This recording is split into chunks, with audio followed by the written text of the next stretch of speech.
Les États-Unis représentent désormais plus de 40% du hash rate mondial du réseau. La dominance du hash rate continue de susciter des débats en raison de la nature pseudonyme et géographiquement distribuée du minage du Bitcoin. Alors le hash rate, pour ceux qui ne savent pas ce que c'est, donc c'est pour miner du Bitcoin et en fait c'est la puissance de calcul qui permet de pouvoir miner des blocs. Donc plus il y a de puissance de calcul, plus vous minez des blocs de Bitcoin plus facilement. Je sais qu'il y a une petite guerre en ce moment entre les États-Unis, la Chine et même le Kazakhstan, parce qu'attention, le Kazakhstan, ils ont quand même 13% du hash rate mondial, hein. La Chine a environ 21% et les États-Unis, ben voilà, 40%. Donc les États-Unis dominent pour le moment, qui correspond en fait à ce que Trump voulait, hein, finalement. Donc à mon avis, c'est pas pour rien que c'est le cas. Donc en 2024, les États-Unis représentaient plus de 40% du hash rate mondial du réseau Bitcoin, soit la puissance du calcul total assurant la sécurité du protocole Bitcoin. Deux pools de minage basés aux États-Unis, Foundry USA et Marapool,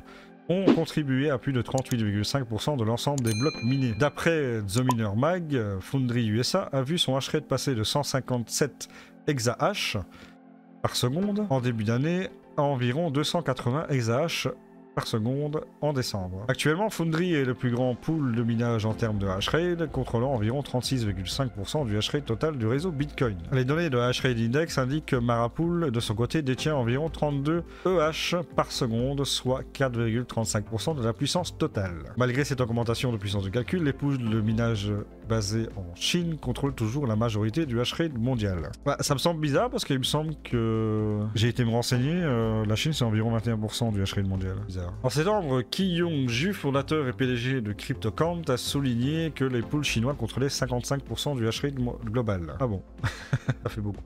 Malgré l'interdiction des crypto-monnaies imposées en 2021 dans le pays. Les mineurs chinois parviennent à contourner cette interdiction grâce à des réseaux privés virtuels, donc des VPN, qui masquent leur adresse IP et leur permettent de se connecter au pool de minage. De plus, des applications de pair à pair permettent aux résidents chinois de contourner les pare-feux nationaux pour échanger des crypto-monnaies. La distribution géographique des mineurs, en particulier les petits mineurs participant à des pools, rend difficile une estimation précise de la répartition du hash rate. Les pools de minage peuvent avoir leur siège dans un pays tout en s'appuyant sur des mineurs situés dans d'autres juridictions, expliqué The Miner Mag dans un article de septembre 2024. Ouais, donc ici on a un camembert avec 41,3% USA et 54,4% chinois, avec japonais qui même pas 1%, les tchèques avec 1,64% et inconnus 1,75%.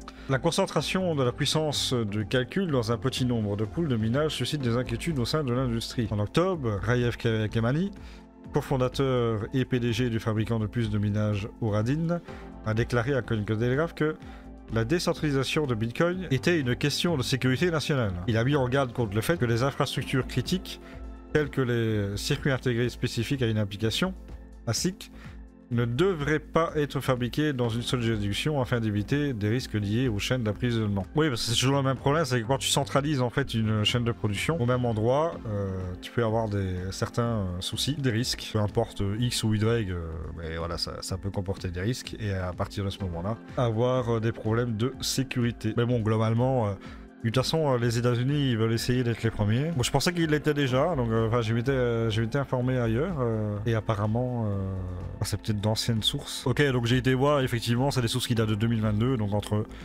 2022 et maintenant, ça a changé. Ok, donc ceci explique cela. Kemali a également insisté sur le fait qu'aucun pays ne devrait contrôler la majorité du hash rate du réseau Bitcoin afin de préserver la neutralité de cette monnaie décentralisée. Et ça, malheureusement, on ne peut pas, on n'a aucun pouvoir là-dessus. Donc si les Chinois ou les États-Unis vont à fond là-dessus, on ne peut pas les en empêcher. Enfin, quoique normalement, c'est interdit en Chine, mais apparemment, ça les empêche pas d'être top one. Donc ça, c'est quelque chose qu'on ne pourra pas contrôler. Et quand on sait que Trump veut la domination des USA au niveau de la crypto-monnaie et du Bitcoin, ça passe par le minage aussi, donc forcément il va y avoir une centralisation et une dominance par un pays qui va entre guillemets s'approprier le Bitcoin, entre guillemets. Oui, ça pose problème parce que c'est à la base le Bitcoin, c'est censé être libre, en dehors de l'influence des gouvernements, en dehors de l'influence des banques centrales.